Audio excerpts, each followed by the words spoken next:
Me, 28. Work as content strategist for tech startup in Austin. Spend my days writing copy about innovation and disruption. Creating social media campaigns about empowerment. Good salary, nice apartment downtown. Thought I had life figured out. For 3 years, I dated a guy named Ryan. He was 30, worked as electrician. Started his own small contracting business 2 years ago. Did residential and commercial electrical work all over the city. The kind of work that keeps buildings running, keeps people safe, keeps lights on. But I never really saw it that way back then. To me, it was just blue-collar work. Something anyone could do if they tried. Not like my job, which required creativity and strategic thinking.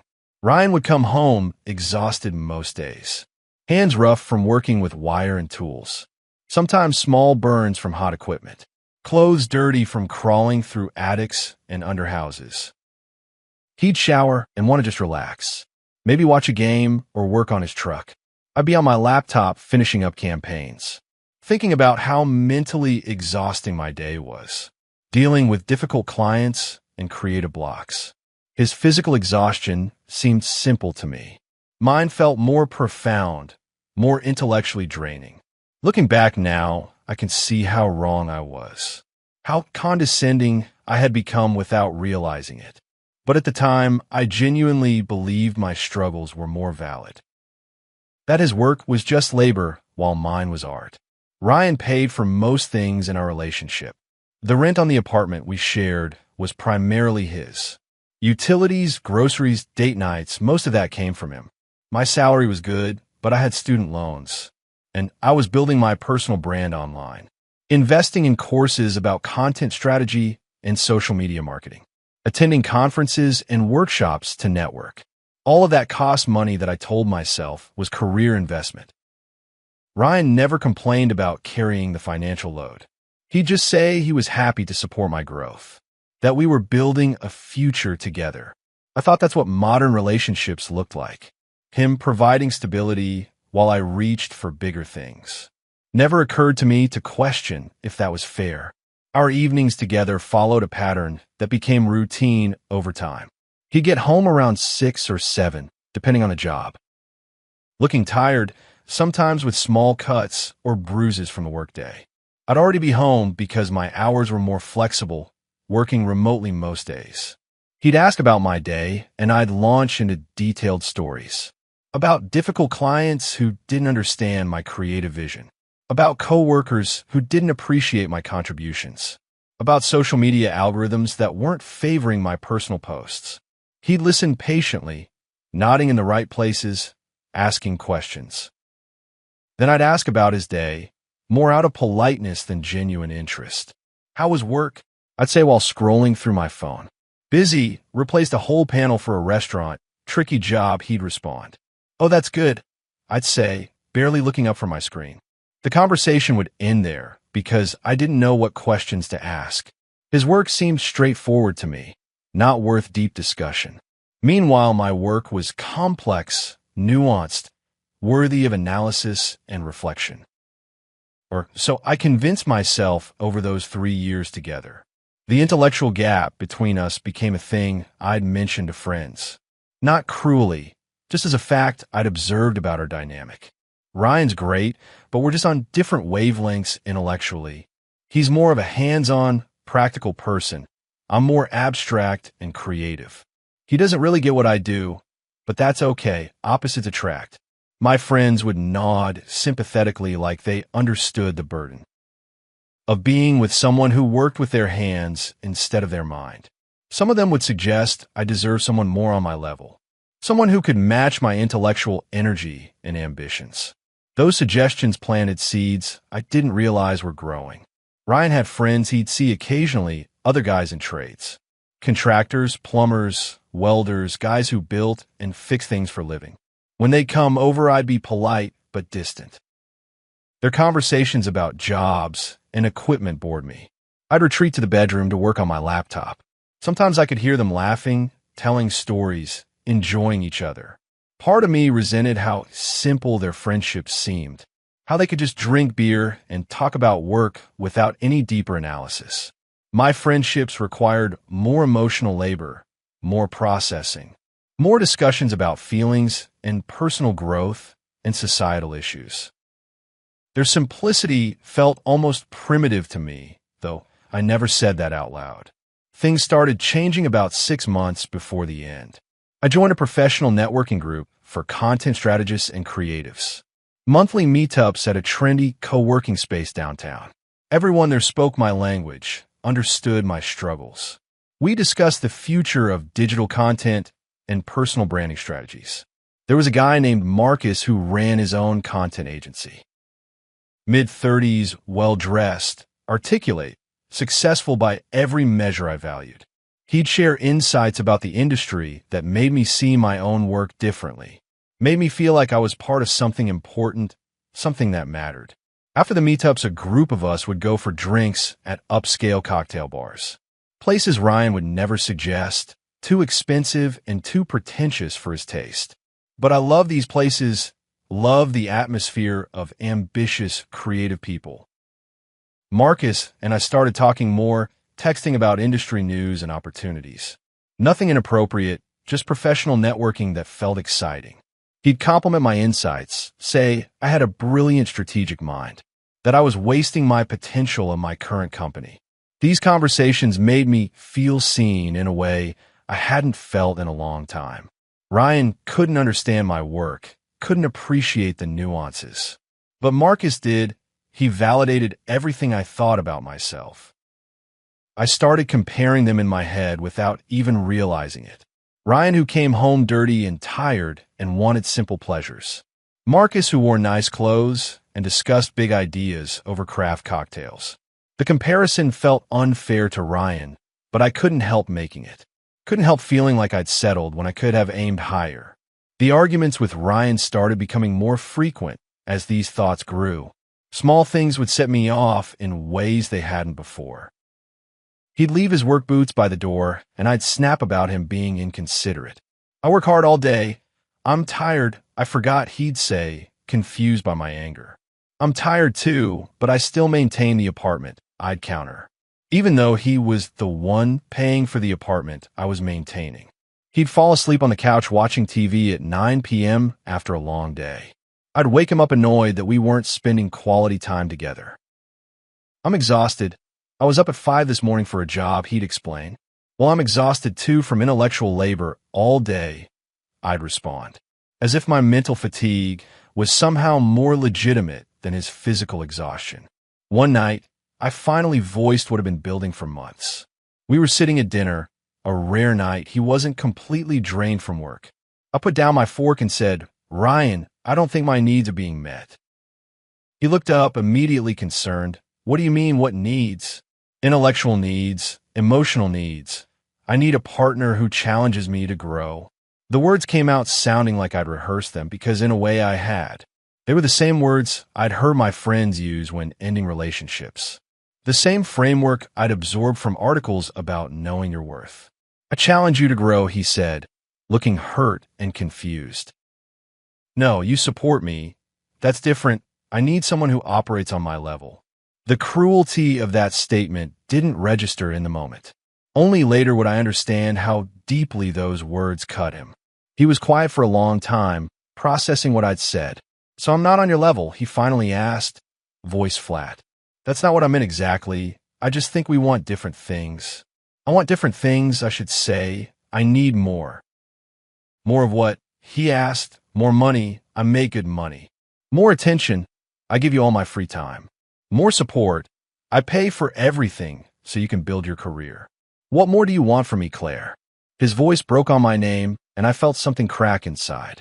But I pushed through it, convinced myself this was necessary. I need someone who understands me intellectually and emotionally. Someone who's on the same path of personal growth and development. Someone who could be a true partner in every sense. The words were hollow corporate speak, and somewhere I knew it. But they gave me permission to do what I'd already decided to do, which was leave him for a life I thought I deserved. 2 weeks later, I told him I needed space to figure things out. I moved out, took only my personal belongings and my furniture. left behind 3 years of shared life without much ceremony. He helped me pack, carried boxes down to my friend's car. Never once asked me to stay, never begged or pleaded. Just quietly helped me leave, face unreadable. As I drove away, I felt relief mixed with something I couldn't name. Convinced myself it was just the discomfort of necessary change. That I was leveling up, making room for someone better suited to me. Marcus and I started dating within a month of my leaving Ryan. It felt natural. We'd been building toward it through all those conversations. He took me to nice restaurants, art galleries, poetry readings. We'd have long discussions about culture and creativity and the future of work. Everything felt sophisticated and meaningful in a way my life with Ryan hadn't. I posted photos on social media of this new, elevated lifestyle. Marcus making me elaborate cocktails at his downtown loft. Us at a gallery, opening, discussing the meaning of modern art. Captions about authentic living and finally finding my intellectual equal. My friends commented how happy I looked, how much I was glowing, how this seemed like the relationship I'd always deserved. And for a while I believed it too, believed I'd made the right choice. Believed I'd traded up from a simple electrician to a sophisticated equal. The cracks started showing about 3 months in. Marcus's successful content agency turned out to be more aspiration than reality. He had a few small clients, but mostly he talked about the business he was building. Meanwhile, his loft downtown was expensive, very expensive.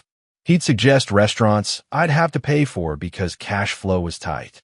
The sophisticated cocktails he made, I'd had to buy the expensive ingredients.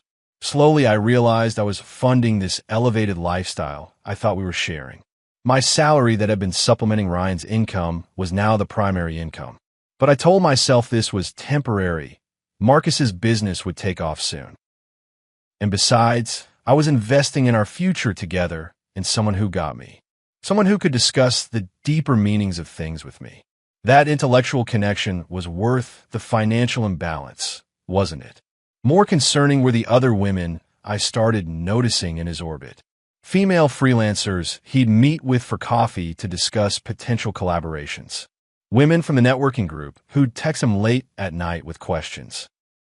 His phone was always buzzing with messages he'd smile at and not explain. When I'd ask about it, he'd say I was being possessive, that I had toxic monogamy issues I needed to work through, that secure people don't question their partner's friendships. He'd flip my own language back at me, the empowerment talk I'd used on Ryan. Suddenly, I was the one being made to feel unreasonable for having expectations.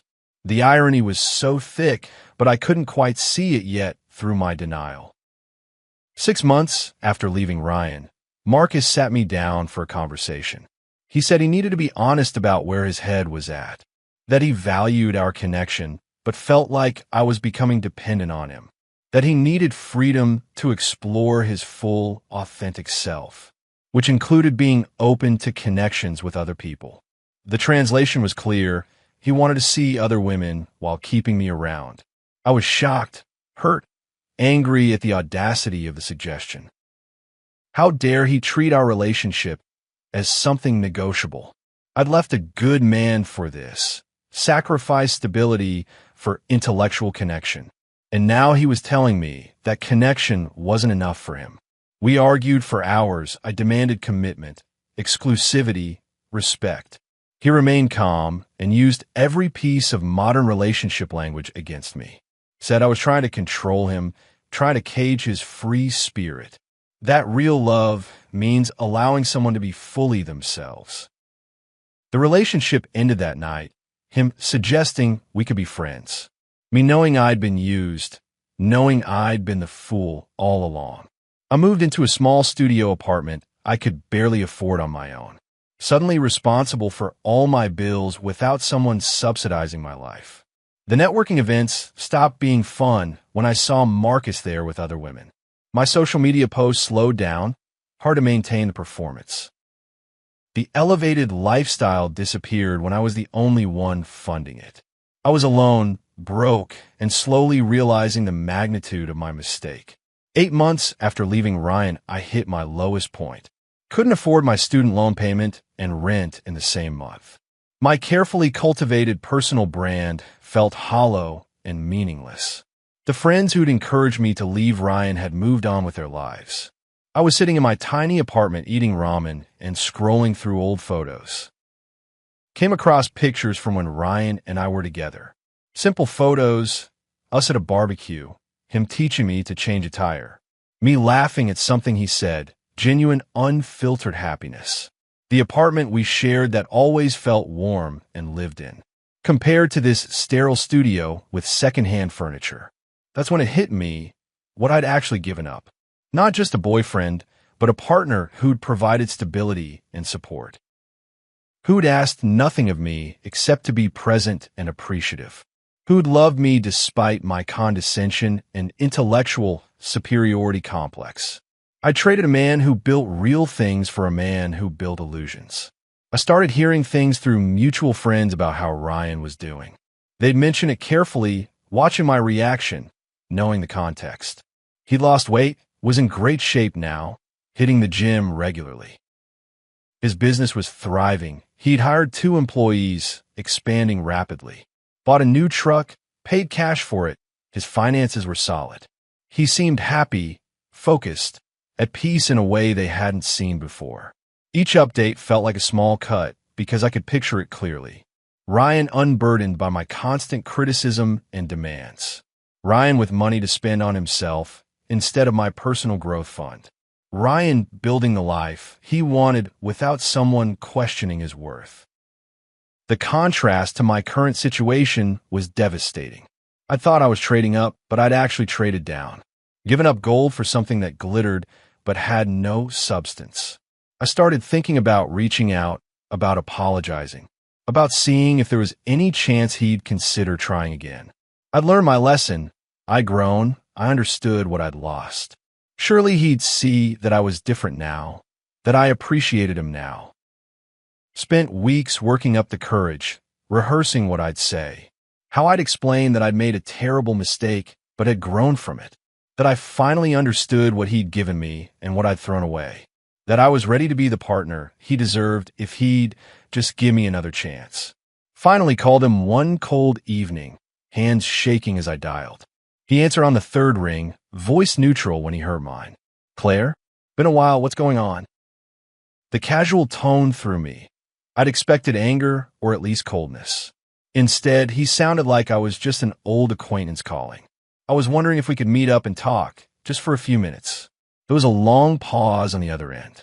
Talk about what exactly? About us, about what happened. I made a huge mistake, Ryan. Another pause, longer this time. "Where are you?" he finally asked. Gave him the name of a coffee shop near my apartment.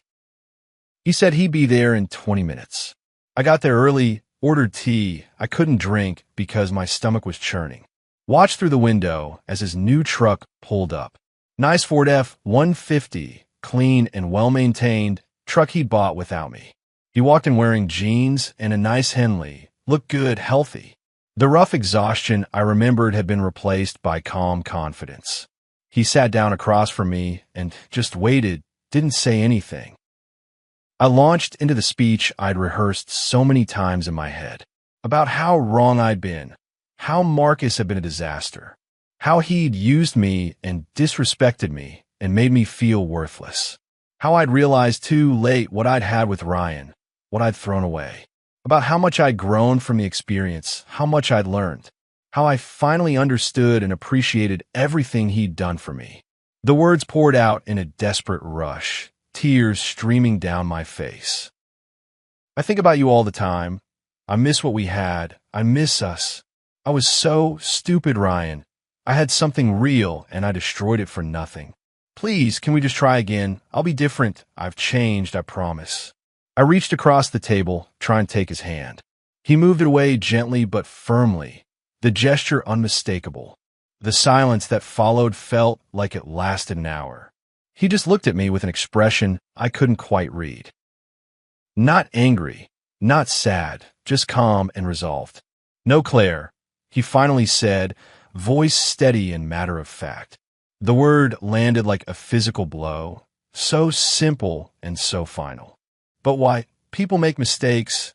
Everyone deserves a second chance. My voice was pleading now, desperate, all dignity abandoned.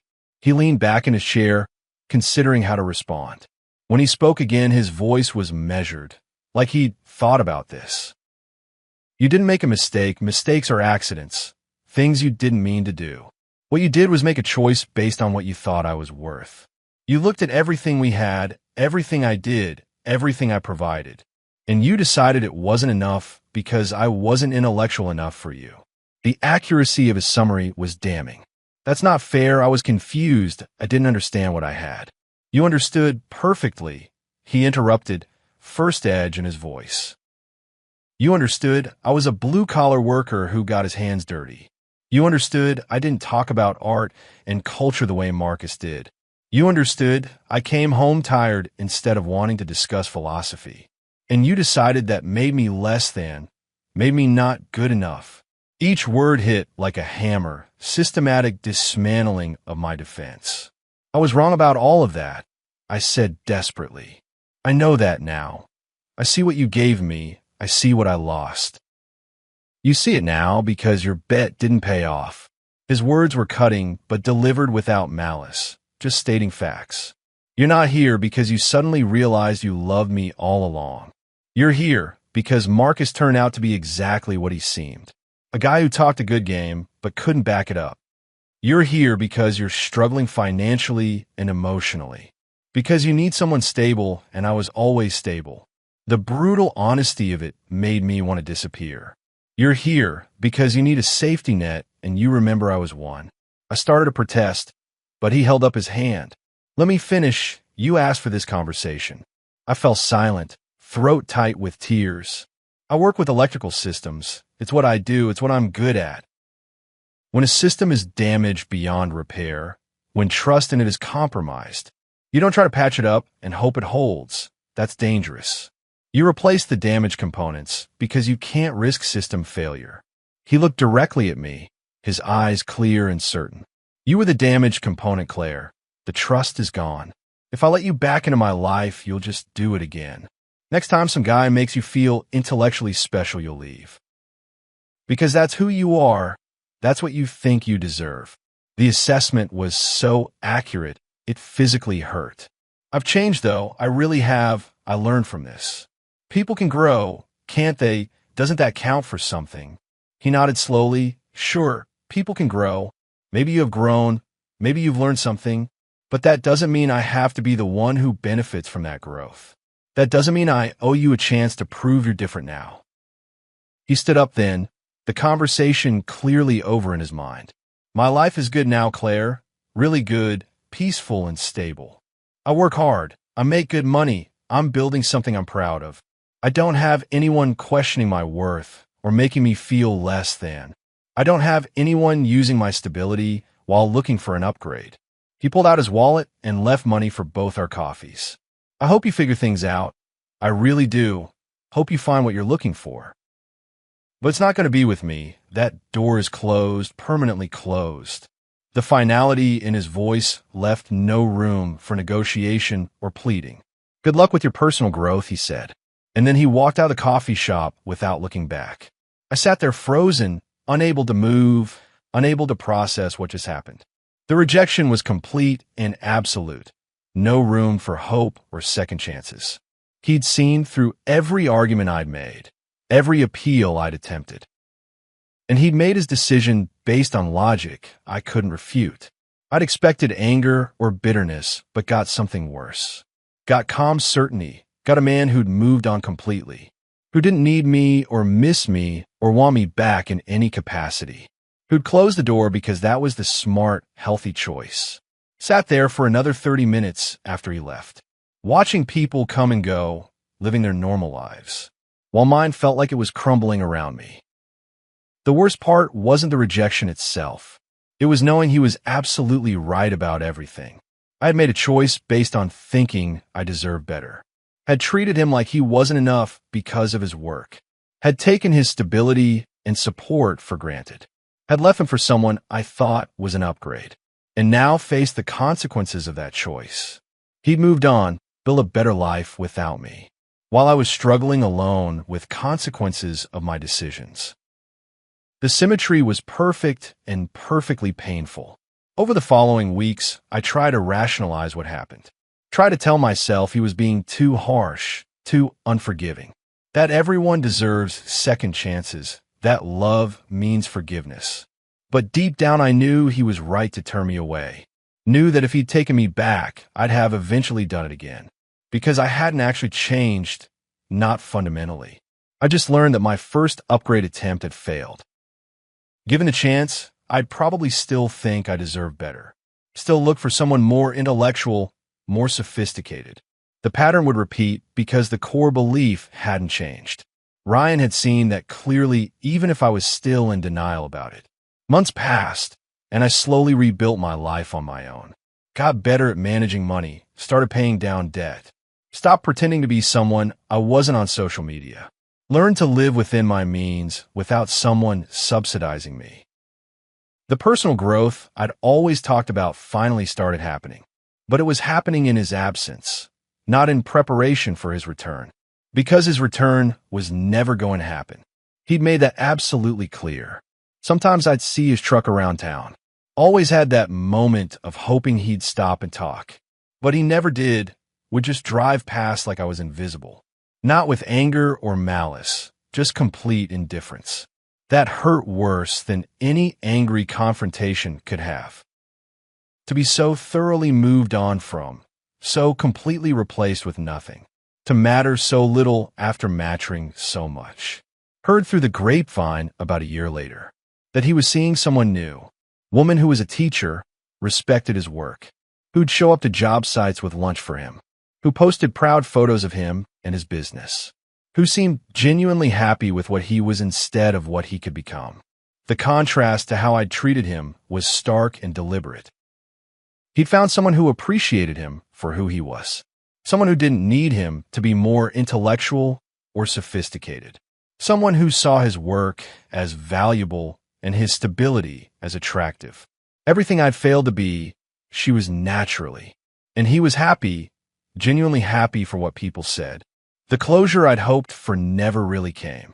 Just slow acceptance that I'd made choices and had to live with them. That some doors once closed don't reopen no matter how much you want them to. That men like Ryan don't give women like me second chances. Not because they're cruel or unforgiving, but because they're smart enough to protect themselves. Smart enough to value their peace over someone who proved they disturb it. TFW, you think you're trading up, but you're actually trading down. TFW, you leave stability for sophistication that turns out to be fake. TFW, you realize too late what you had and who valued you. TFW, you beg for second chance, but he's moved on completely. TFW, you're told exactly why you don't deserve another chance. TFW, the rejection is calm and logical instead of emotional. TFW, you realize he's right about everything he said. TFW, you see him thriving without you while you struggle alone. TFW, you learn that some bridges once burned can't be rebuilt. TFW, you understand that trust broken deliberately stays broken. Still working on myself, still growing. Still learning to appreciate substance over style. Still processing the lessons from that relationship. But Ryan isn't part of that growth. He's moved on to someone better. Someone who deserved him from the start. While I'm left with the consequences of thinking I deserve better, when better was right in front of me all along, and I was too blind to see it, until it was too late.